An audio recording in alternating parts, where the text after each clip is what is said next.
আসসালামু আলাইকুম। কেমন আছেন সবাই? আলহামদুলিল্লাহ আমরা কিন্তু ভালো আছি। তো কাছে দূরে দেশে এবং দেশের বাইরে যে যেখান থেকে আমার ভিডিওটি দেখবেন বা শুনবেন, আশা করি আল্লাহর রহমতে সবাই ভালো আছেন। তো এই তো এখানে কিন্তু আমি জর্দা মিক্সটা নিয়ে নিয়েছি রান্না করার জন্য। বেশ কয়েকদিন হয়ে গেছে আনছি, কিন্তু রান্না করা হয় নাই। তো এটার মধ্যে কিন্তু দুইটা প্যাকেট থাকে, দেখতেই পেয়েছেন। একটাতে থাকে চাল আর একটাতে কিন্তু থাকে আর কি চিনি আর মশলা, আর সাথে বাদাম আর কি।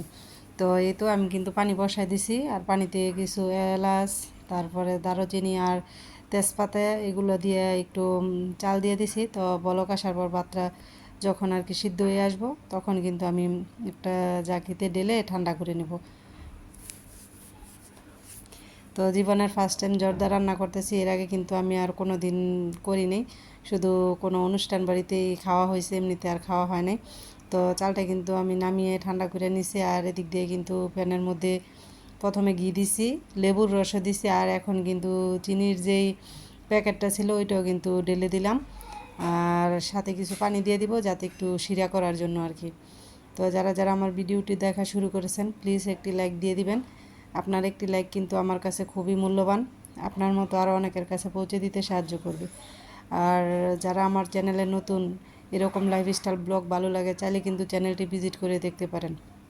তো আমার চ্যানেলটি সাবস্ক্রাইব করে আমার পাশে থেকে যাবেন, নোটিফিকেশন অন করে রাখবেন, যাতে ভিডিও ছাড়ার সাথে সাথে আপনাদের কাছে পৌঁছে যায় এবং মূল্যবান সময় বের করে দেখে নিতে পারেন। আর যারা এই কাজটি করে নিয়েছেন তাদেরকে অসংখ্য ধন্যবাদ। তো আমি কিন্তু এই তো এটার মধ্যে বেশ অনেকটা আর কি যে প্যাকেটের দুধ ছিল ওইটা দিয়ে দিচ্ছি। তো আর এদিক দিয়ে আমার বাইরের দোকান থেকে যে মিষ্টি আনছিলাম, ছোটো মিষ্টিগুলো ওইগুলো দিয়ে দিছি। তো ঘরে কিন্তু আঙ্গুর ফল আনার কোনো কিছুই ছিল না, তো শুধু মিষ্টি আর গুঁড়া দুধ দিয়ে কিন্তু রান্না করলাম। আর এটাতে তো বাদাম কিশমিশ ছিলই, ওইগুলো সাথে আছে।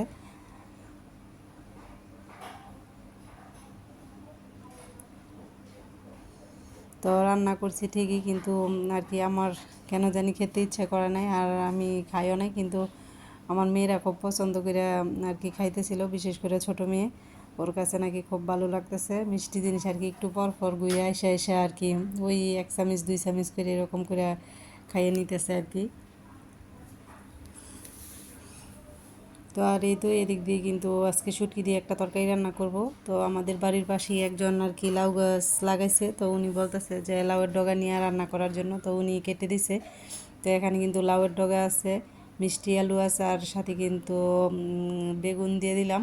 তো শুটকি দিয়ে কিন্তু তরকারিটা রান্না করব। তো তেল দিছি, তেলের মধ্যে শুটকি দিয়ে দিলাম। এখন কিন্তু পেঁয়াজ রসুন বাটা, তারপর হলুদ মরিচ যা যা মশলা দেওয়া সব কিছু দিয়ে সুন্দর করে কষায় তারপর কিন্তু তরকারিটা রান্না করব।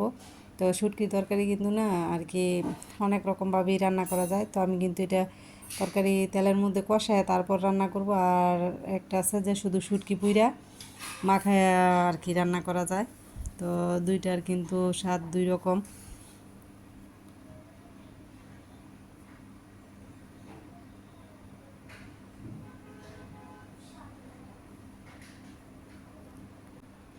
তো আমার কাছে মনে হয় তরকারির এই যে মশলাটা যত সুন্দর করে কষানো হইব, তরকারির স্বাদ কিন্তু ততটাই বেশি হইব।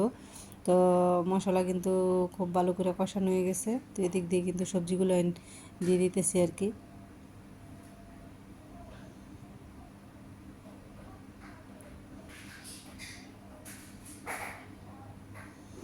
তো আমি কিন্তু খুব ছোট্ট একটা ব্লগ নিয়ে আসছি। এখনও যারা আমার ভিডিওর সাথে আছেন, প্লিজ একটি লাইক দিয়ে দিবেন। আপনার একটি লাইক কিন্তু আমাকে আবার আগামী দিনের নতুন একটি ভিডিও বানাতে উৎসাহিত করবে। আপনার একটি লাইকের কারণে কিন্তু আমার ভিডিওটা আরও অনেকের কাছে পৌঁছে দিতে সাহায্য করবে। তো প্লিজ সবাই একটি করে লাইক দিয়ে দিবেন। তো এই তো তরকারি রান্নাটা কিন্তু শেষের দিকে, শেষ পর্যায়ে এসে কিন্তু ধনিয়া পাতা আর কাঁচামরিচ এগুলো সাথে দিয়ে দিলাম। আর সাথে কিন্তু আজকে লাউ পাতার ভর্তাও করব।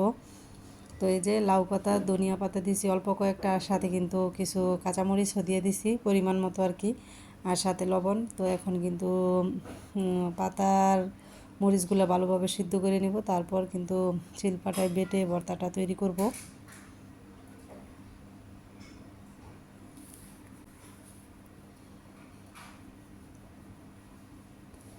তো এই এই তো এদিক দিয়ে কিন্তু আমার পাতাটা সিদ্ধ হয়ে গেছে আর আমি ভর্তাটাও বানাই নিতেছি।